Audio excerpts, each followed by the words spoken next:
So if you're a teenager that's trying to pack on muscle as fast as you can to shock your classmates, you gotta understand the 3 main principles, and it's diet, the training itself, and the recovery. First, let's start off with the training. If you're a student athlete, you probably don't wanna be in the gym that much because practices for your sports kind of tire you out. And I understand because I used to do track and field myself forever. By the end of the practice, I didn't want to do no fucking training. I wanted to go home, pig out, and then just kind of relax. But when you have to go to the gym 6 days a week, you're gonna have to keep going after practice and you're gonna get fucking burnt out. It's too much. So for you student athletes out there, I recommend 4 days a week. 4-day-a-week split is the best because you have let's say you have practices all week. Your split could be Monday, Tuesday, and then Thursday, Friday. Or you could shift it so that one of your training sessions is on the weekend, so that way you have another day after practice to kind of unwind. So if you do 4 days a week, the best is obviously upper lower. And with this upper lower split, prioritize the compound movements. Your upper days, depending on what you want to focus on, either start off with the bench press or start off with pull-up. Just kind of alternate between the upper body movements. You don't want to just do bench,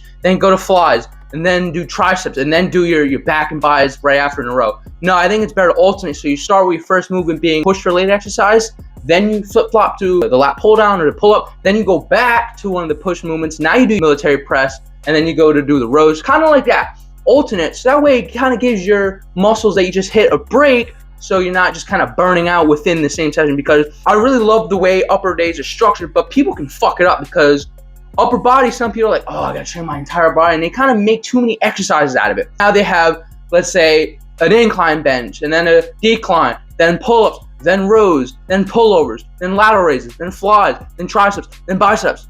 You don't need all that shit. You don't need 2 different press movements, and you don't need pullover when the rows and the pull-ups are basically enough for your back development. Only do 2 sets per exercise because you don't need to do 3. I'm telling you, you just don't. I know the standard is 3, but 2 sets all the way till failure for everything, maybe besides squats or whatever big movements you have that are troubling you. If you go all the way till failure, 2 sets is gonna be enough. And I recommend with isolations, literally do a drop set. You do 2 hard sets, and then right after that second hard set, you just crank out light things for your arms or whatever. It's just gonna really put the nail in the coffin. With the training, that's what I recommend. Now we have the diet, which is another really important factor here that most fucking kids in school don't even apply at all. I'm like one of the only kids in my school that I feel like eat healthy, and it's probably the same for you. So here's what you need to understand. Prioritize whole foods, okay? Now, I recommend just doing 100% whole foods and no other shit, but I know how you guys are. You need your little treats here and there. That's okay as long as it's not too much. It's only a couple hundred calories, and especially if you're lean bulking, it's not gonna really fuck you up too much. But if you're like cutting right now and you're just wanting this chocolate bar all the time and it's 200-300 calories a whack, it's gonna fuck up your cut and your progress a little bit because you could have spent that 200-300 calories on a potato or 2, which is a lot more satiating and nutrient dense. You know, you could do a 90-10 whole food thing, more of a reasonable thing for you guys, but I really hope you guys do the 100% whole foods.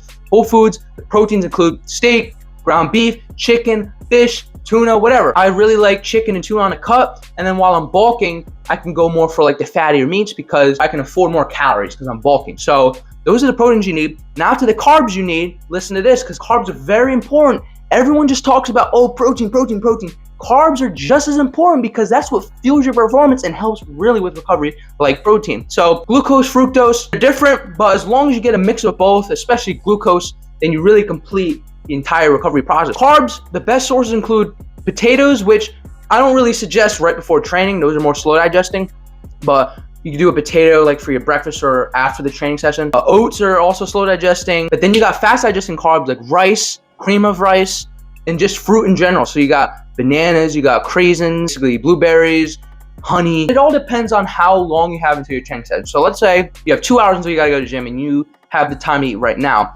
Eat something a little more slow digesting. Eat either like 1 potato or have a bowl of oats and sprinkle in some fruits for the topping. And that way it's gonna give you more sustained energy and you don't have to like eat right before the gym. You already had your pre-workout meal 2 hours and you're good. But let's say you didn't have that slow digesting meal and you only have 30 minutes until you train. Just chug a quick banana, some honey, and you should be good to go, like 45 minutes. Key thing is to let a lot of it digest. A lot of people make the same mistake of just like eating and then just going right to the gym. And yes, it's in you, but it's kind of going to be sitting in your stomach because you didn't let it digest. So you might be burping, you might feel a little more sluggish, your belly's kind of more full, and it's just not optimal. So give it time to digest. When you start feeling some energy and more lightness, then you know that shit's digesting and it's time to go to the gym and use that glucose and fructose for the training. Now, post-workout carbs, you can do anything with carbs. Some people overcomplicate the carbs too much. All it is about timing. With the pre-workout, timing matters, but after the workout, just have any carb source and you're basically gonna be good. I myself really love chucking a couple bananas, blueberries, and honey before my workout. Make sure you have protein with each meal. For breakfast, have 40. For pre-workout, you could have 40. For meal 3, you could have another 40. And then meal 4, another 40. You could space it out. That's the best thing to do. But me, myself, with school and a lot of shit going on, I mainly do like 3 decent meals and maybe a snack. And a lot of my protein kind of gets more towards the end of the day because I'm cutting right now. So I'm fasting. So a lot of my shit's gonna be pushed towards the end of the day, and yes, my protein's gonna be clumped into like 1 meal or 2 meals. That's okay. It's not the best because in terms of how you're gonna feel, but if you have so much in your life going on, you need to just slam down a bunch of protein in one sitting, then that's totally fine. The thing that matters is if you get enough protein for the day, not how evenly spaced out it is. You guys have sports, so if you guys can try to time your carbs before the practice and then time more carbs before the training session that you could have after the practices, or you could even train before the school day itself, so that way your practice and your training session is kind of more separate. But utilize the carbs only for the training and the practice. Have protein when you can. I know people might look at you crazy with meal prep containers, but the best thing is bananas. You got to really utilize bananas because they're convenient and you can kind of bring them everywhere you go. Make sure your fats are at a good level, especially on your resting days. But on your non-resting days, you don't need to eat as many fats as you think. You need to prioritize carbs more, if anything. But on your rest days, obviously eat a lot of dietary fats, animal fats. That way you get more vitamins and shit. That is the diet basics covered for building muscle. Now let's get into the recovery. So 7 to 9 hours of sleep is a non-negotiable, right? I find myself anytime below 7 hours, I start to feel it a little bit, especially if I do 6 hours a couple days straight. You might not feel it immediately after 1 day of 6 hours, but if you do it again, you might start to feel that the second day around. So make sure you get 7 to 9 hours of sleep, and you want to make sure that before going to bed, the lights are out, it's cold, no blue light, no stimulation in your brain right before bed, no anxious thoughts, nervousness. Just chill, be cold, and just go to sleep. Favorably with magnesium glycinate too as a supplement to help you fall asleep and recover even better. Sleep is the biggest thing when it comes to recovery, but there's also other ways to recover too, like on your rest days.